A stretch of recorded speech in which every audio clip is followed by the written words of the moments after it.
all of them, you can only exercise that power when you are properly seated in this parliament.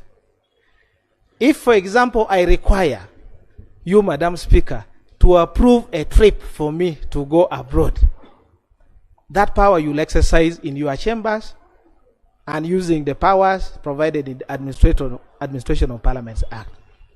So the procedural matter I am raising is for you to guide whether some of the powers provided in the rules of procedure, which mentions the word parliament, and when it says parliament in the interpretation of the rules, it means parliament seated in these chambers. And your rulings and guidance can only therefore come when we are in this chamber. And when you give those rulings, Madam Speaker, it forms part and parcel of the rules of procedure of this parliament.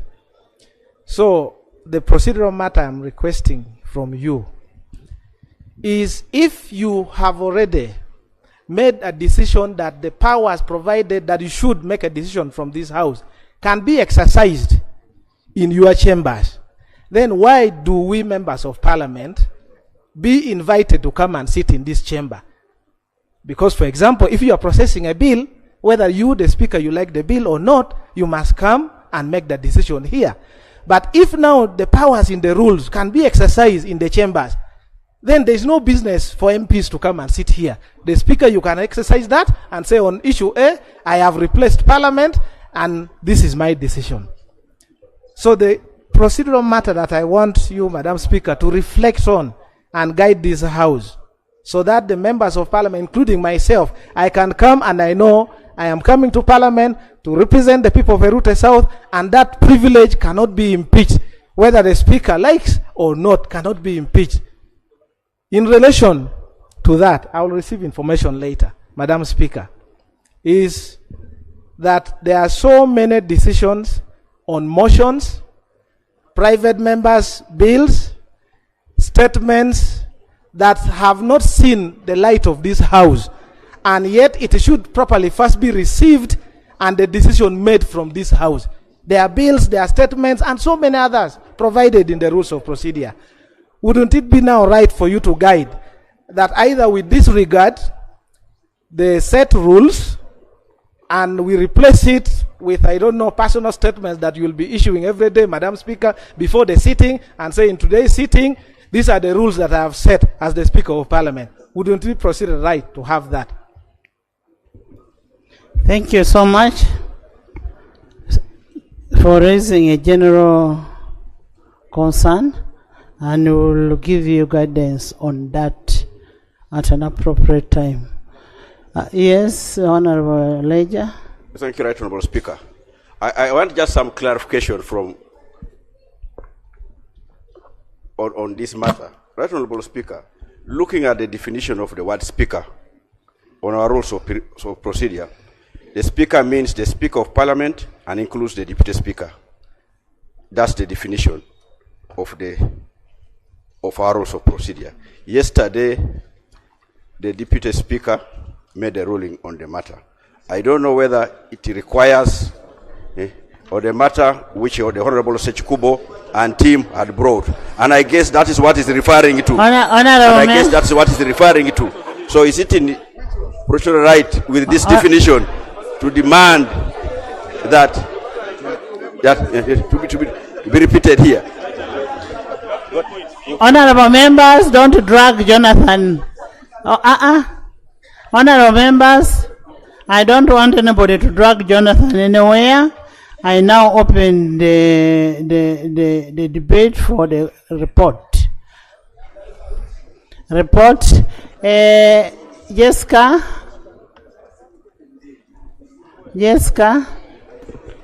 Thank you so much, Right Honorable Speaker, for the opportunity. I want to thank the committee for a comprehensive report. However, I need clarity Speaker, on the issue of the growing wage. Can you allow her to present? Right to No. Please, Jessica. Thank you so much, Right Honorable Speaker. That chair. I am seeking for Say more I will clarification. give you, please. I will give you. Procedure. Yes. Thank you, Right Honorable Speaker. I am seeking for more clarification from the committee on the issue of concern over the growing wage bill. Right Honorable Speaker and colleagues, we had a very good debate yesterday on the previous reports, and we were guided by the committee on the value for diversify sources of revenue. And if we conclude that that is the way forward, that means that we need to have more areas which will demand for more staffing, more points, more staffing, so that effectively we can be able to increase on our revenue. Therefore, I want to know how comes that their interest is to limit the increasing number of staffing so that we have a low wage. Thank you. To Right Honorable Speaker, on the over expenditure, emphasized in this report, I was a member of COSASE 2 years ago, and when we had interaction with URA, they were saying that they have issues of limited resources, and yet government and Ugandans demand a lot from them. Therefore, I will wish that we have broader engagements between URA and Ministry of Finance, so that if we can handle this matter by increasing more money for them, so that it deters them from using money at source. Thank you so much, Right Honorable Speaker and colleagues. Thank you. Is the NTR used at source? Is the money used at source? We did interrogate this, Right Honorable Speaker. URA has permission to spend some money at source. Yes. But the context of this was, the context and the contest was on the amount spent by URA on account of overperformance. Now, on what they termed as overperformance, because now entities increasingly pay through URA, now URA treated this as its NTR, and thereby increasing what is available for them to use at source. During the proceedings, they did concede that actually it is a matter they need to rectify, and they undertook to do that. So I think those are the two issues that arose. Yes. Rose? Thank you, Right Honorable Speaker.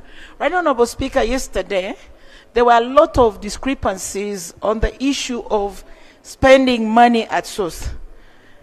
And if we are going to say removing these funds and putting them in the consolidated fund will cripple these particular entities, then we will have no money. Yet these who are spending money at source, including UA, they raised a lot of question marks. A lot of money was swindled. So now it does not augur well, allowing others to collect money and sending it all to the consolidated fund, and then others are spending at source. For me, I would kindly request, instead of bothering ourselves with forensic audit, we should allow all entities to put money in the consolidated fund, and then they put their requisitions, we are able to send them. Thank you, Right Honorable Speaker. Of course, institutions differ. You cannot say that all the institutions should have money sent straight. Like UCC. You will not say UCC has a percentage of the money it remains with. So the medical stores. So most of these institutions differ. Yes. Yes, procedure. Madam Speaker.